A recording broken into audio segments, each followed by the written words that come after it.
Magandang araw po sa ating lahat at welcome pong muli sa aking YouTube channel para sa panibagong video. Nandito ako sa tanim na bayabas dahil kukuha tayo ng mga dahon para ating pakuluan para sa ating kapapanganak na alagang inahin. Ang video natin today ay magbabahagi lang kami ng isang pamamaraan kung paano natin linisin ang mattress, cervix o yung mga dinaanan sa paglabas ng mga piglets noong nanganak ang inahin gamit lamang po itong dahon ng bayabas. Nasusugatan kasi o nagagasgas ang mattress, cervix o cervical canal pati na rin ang vulva o yung mga dinaanan ng mga biik sa paglabas habang nanganak ang inahin. Kapag may sugat ay prone to infection ang mga ito. May mga bagay din tulad ng nag-clot na dugo, dumi ng mga biik o anumang bagay sa loob na naiwan at kailangan din ipalabas. Hugasan lang ng mabuti at pakuluan hanggang lumabas na ang katas ng dahon ng bayabas. May cleansing at healing properties po ang naturang dahon. Minsan ginagamit din ito na panghugas sa mga sugat sa tao.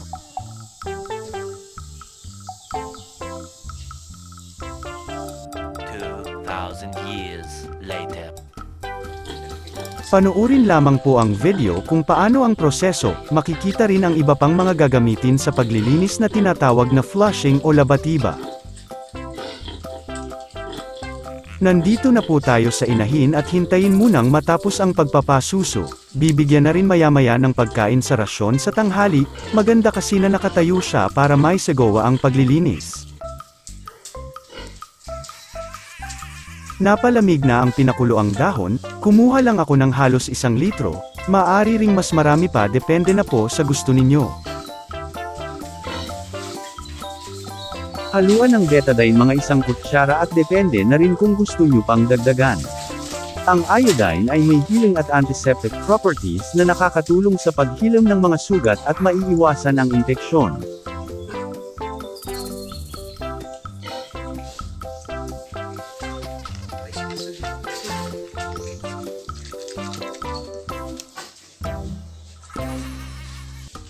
Gagamit din po tayo ng cement plastic container o kahit anong lagayan basta papasok lang sa isang dulo ng pig catheter.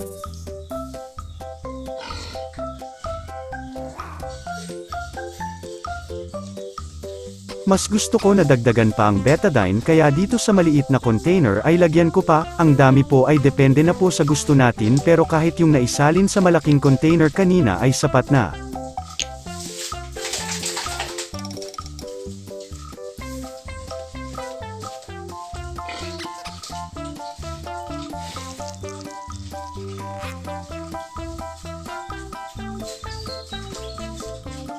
Lagyan na rin ng iba para sunod-sunod ang pagpasok sa loob ng inahin. Ginagawa po pala namin ito sa loob ng 1 linggo pagkatapos manganak. Ngayon ay sa ika-2 araw po ito pagkatapos ilabas ang mga biik. Maglalagay na ng pagkain para hindi gagalaw masyado ang alaga. Umpisahan na rin ang paglilinis o flushing para lang po tayong nag-artificial insemination sa kanya. Manood lang po kayo.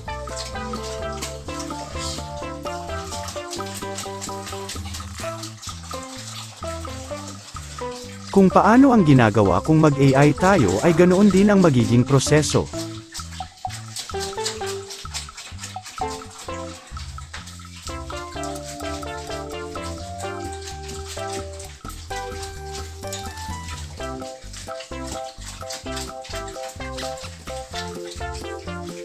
Ubusin lang namin ang 1 litro kahit pa mag-backflow ang mixture dahil ito ang gusto namin na ma-flush out ang anumang natitirang bagay sa loob noong nanganak siya. Nagagamot din ang mga sugat sa loob at sa ari ng inahin.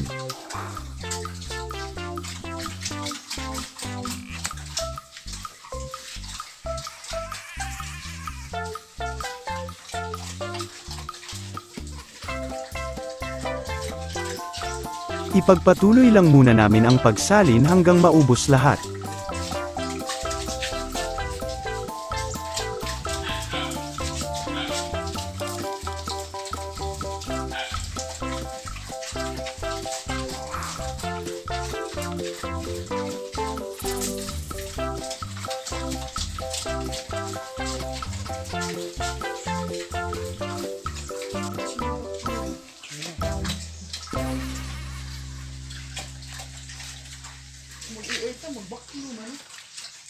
to.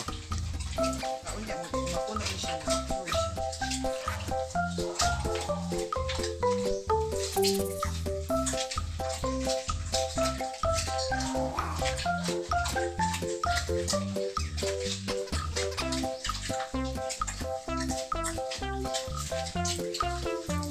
Umawas na o nag-backflow ang pinasok na mixture, okay lang yan para ma-flush out ang mga natitirang mga bagay sa loob ng inahin.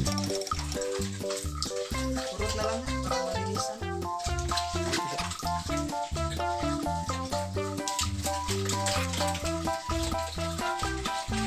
Bakit kailangan pa na mag-flushing kung nag-inject naman ng antibacterial? Ang antibacterial ay pinapatay lang niya kung ano ang mga bakterya sa loob. Ang flushing naman ay pinapalabas ang mga naiwang debris o bagay sa loob gawa ng panganganak. Kung hindi maaalis ay ganoon pa rin babaho uli sila sa loob at magkakaroon na naman ng infeksyon. Sa ganitong pamamaraan ay magiging malinis na ang loob lalo na ang mattress ng inahin in preparation naman sa muling pagpapabulog.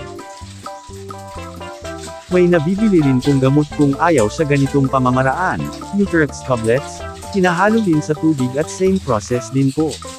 Dito kasi sa aming probinsya ay walang nagbebenta ng nasabing gamot kaya dahon ng bayabas o di kaya ay dahon ng avocado at iodine ang ginagamit.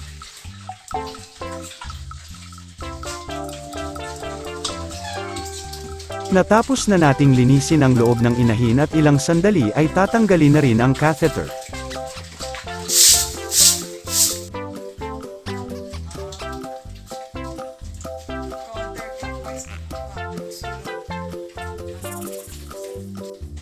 May sobra pa kasing pinagkuluan.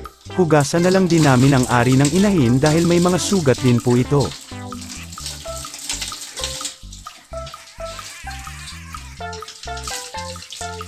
Ang inyong natunghayan ay based lamang po sa aming pamamaraan at experiences bilang backyard raiser. Maaaring hindi angkop ang aming pamamaraan sa ibang mga nag-aalaga.